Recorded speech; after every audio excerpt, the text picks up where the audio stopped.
Ukraine's president is set to visit Washington today, asking for more help in the fight against Russia. With a government shutdown looming, it could be a tough sell.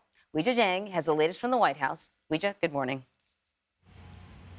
Good morning to you, Anne-Marie, and good morning to everybody. President Biden and Zelenskyy, as you know, were just at the United Nations making their plea to more than 140 world leaders. But you're absolutely right. Today could be even tougher because some Republicans have already come out to say that they are not prepared to support Ukraine further, that they believe it is time for the U.S. to stop shelling out cash. President Biden has asked for another $24 billion in humanitarian and military aid. That's on top of the $113 billion that the U.S. has already spent. Now, House Speaker Kevin McCarthy has said that he thinks this should be a standalone debate because as of right now, it is weaved into that government shutdown money that you are referring to, which is called a CR, a continuing resolution to keep the government funded after the end of this month because the money is running out. And so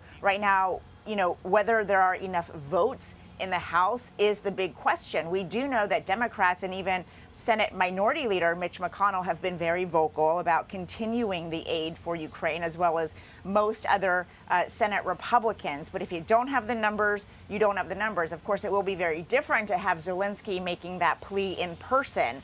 And as you also mentioned, he will be meeting here at the White House with President Biden. That will be their third meeting. And even though the president doesn't have formal remarks on his schedule to talk about Ukraine or the war, ahead of today, he did dispatch top military and intelligence advisors for a Senate briefing just to let them know what the status of the war is. Anne-Marie? And of course, earlier this week, he made a speech at the UN General Assembly, which was primarily focused on Ukraine, though he did bring up some other issues happening around the world. But I want to play a little bit of what he had to say about Ukraine. If you allow Ukraine to be carved up, is the independence of any nation secure? The United States, together with our allies and partners around the world, will continue to stand with the brave people of Ukraine as they defend their sovereignty and territorial integrity and their freedom. So one of the things I found interesting about that speech, Weijia, is I felt like he was echoing the most recent messaging that we've been hearing from Volodymyr Zelenskyy, which is essentially if Ukraine falls, Russia's not going to stop there. If you don't want to get involved in this conflict, trust me, if Ukraine goes away, it'll be World War III. You will be involved. But there are a lot of lawmakers that are a little concerned about the amount of spending, whether or not this is good money thrown after bad, whether this war can be won by Ukraine. What do Zelenskyy and President Biden need to do to convince reluctant lawmakers to vote in favor of more aid?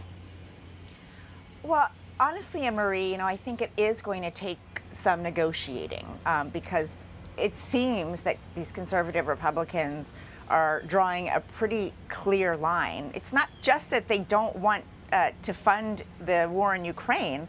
They don't want to spend new money, period. And so we've heard that, this isn't the best time to come asking for money. Well, there's really nothing Zelenskyy can do to change the timeline. The war is not going to stop because it's inconvenient for Washington. So they are going to have to make that very personal plea. I think that is what Zelenskyy will have to do today. You have seen him now for years. He is extremely compelling, even on a television. So in person, that might make a difference because he has been talking a lot about the children and the women and the families, the civilians that have been tied up in this war. He's been talking about the fact that Russia does not care and has bombed maternity wards and trying to really get personal. So he will bring these stories. He will talk about all the help that the U.S. has provided and detail where that money has gone because, as we talked about a little bit, there are questions about whether there's corruption with the billions of dollars the U.S. has already spent. So, Anne-Marie, I think it is going to be tough. So perhaps Congress won't approve that big $24 billion figure.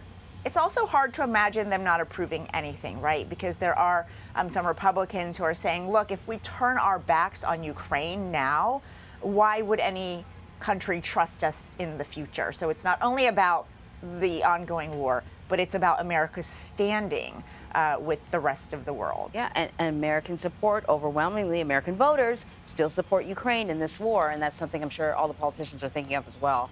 Weijia, thank you. Thank you.